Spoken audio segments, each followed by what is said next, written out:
Hi, I'm Nancy, and I'm an internet equestrian critic. Abuse. Abuse! That's definitely abuse. I've got a few rules for critique, and those are, if it's a piece of equipment I'm unfamiliar with, it's definitely abusive. If it's a training method that relies on anything other than carrots and reading books to your horse, it's abusive. Hi, I'm Kevin, and there's not a whole lot that makes me angrier than seeing all these new age wussies on the internet. There's no reason to change things that we've done for the past centuries when they work just fine. Back in my day, we just threw a saddle on that sucker and got on. Back in my day. Now you got all these softies over here complicating everything. Just pull a leg out from underneath that rascal. There are those who like to stereotype me with the term keyboard cowboy, and I resent that because it doesn't encapsulate the true value in what I do. What are my credentials? Well, for starters, I've been around horses my whole life, and quite frankly, I feel that makes me more qualified than 99% of the industry. Horses should never be tied against their will. Hobbles are abuse. Should have done more groundwork. Groundwork would have fixed that. I also lived next to the ocean for 5 years, so I'm basically an oceanographer. And then after that, I lived next to an airport for a couple of years, so I'm practically a certified commercial pilot as well. My philosophy? Well, you just gotta break that spirit a little bit. Show 'em who's boss and let her buck till she's done. When that horse pins his ears, you gotta sucker punch him in the jaw. That'll teach him not to give you that side eye. I don't take side eye from nobody. How many horses have I owned? Well, just two. But I've watched lots of educational videos like Bonanza, Lone Ranger, Gunsmoke, True Grit. You name it, I've seen it. And them fellas knew how to break out a horse. Pirelli wouldn't have done it that way. Eric Schiller wouldn't have done it that way. Clint Anderson wouldn't have done it that way. So there are 3 questions I asked myself before leaving a comment. How can I berate this person? How can I make them feel the most diminished? And how can I use the word abuse at least 3 times in one sentence? Oh my gosh, here's a good one. This 14-year-old girl just shared a picture of her new tack setup. Just do a quick screenshot right there and share it to my favorite trainer hate group. Hey, not trying to start anything, but what do you think of this saddle fit? Bless her heart. I don't have much else to do, so I like to go and argue with these morons on the internet who think they're gonna train without force or whatever garbage they say. You gotta show that horse who's the boss. Show him who's boss. Show that sucker who's boss. What's my favorite TV show? Well, I don't know how that has anything to do with this interview, but it's probably Tiger King. You know, that old Joe fella, he's pretty cool. And that Carol Baskins, man, she was a witch if I ever saw one. I hated her butt. I saw one trainer do this at Liberty. You clearly suck, otherwise you'd do everything at Liberty. I spend most of my day on the internet just leaving valuable advice on various horse-related topics. I feel like it's my duty to knock people down to size because there's really no excuse for ever doing things wrong, even if you don't know better. You should know better. That halter is tied too tight. Your bit is too low. When you say whoa, they gotta whoa. Gotta get a bigger bit. You know, I wish things would just go back to the way they were before when you didn't have all these softies out there like Clinton Anderson indoctrinating everybody.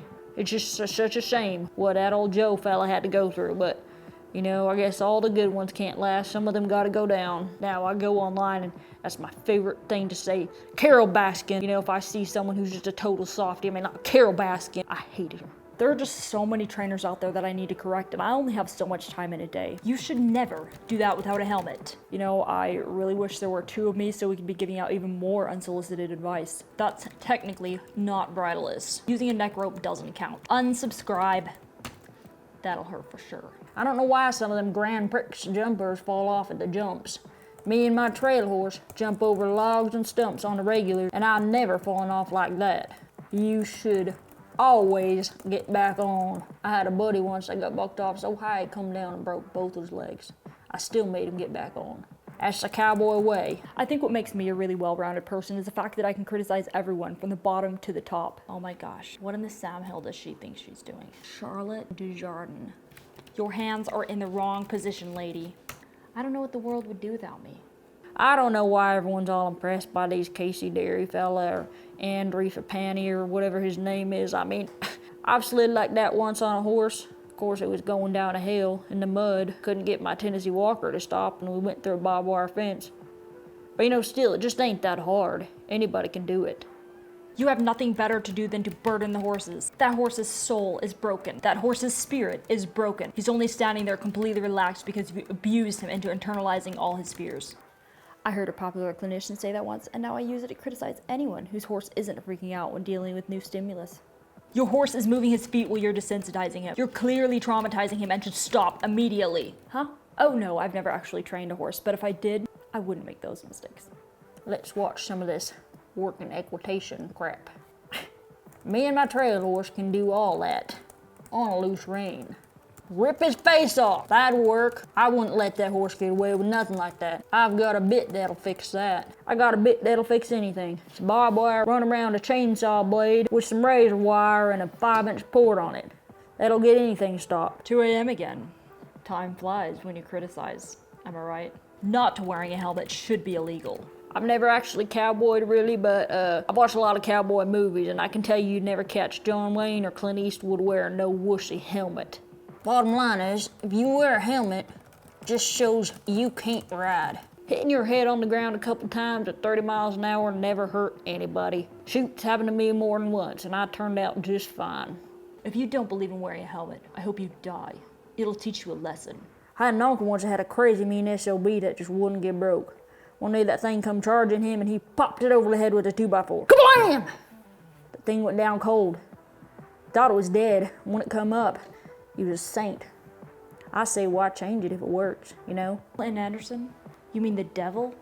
You are a horse torturer. Teaching horses to be respectable equine citizens is abusive. You ride as good as you look. Hey, call me sometime. Hey, beautiful. You suck. You don't ride that good anyway. I don't know what's with these women nowadays thinking they're too good to talk to everybody.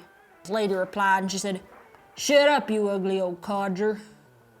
She wants me. Oh, and one more thing. Y'all better subscribe, because if you don't, you're Carol Baskins!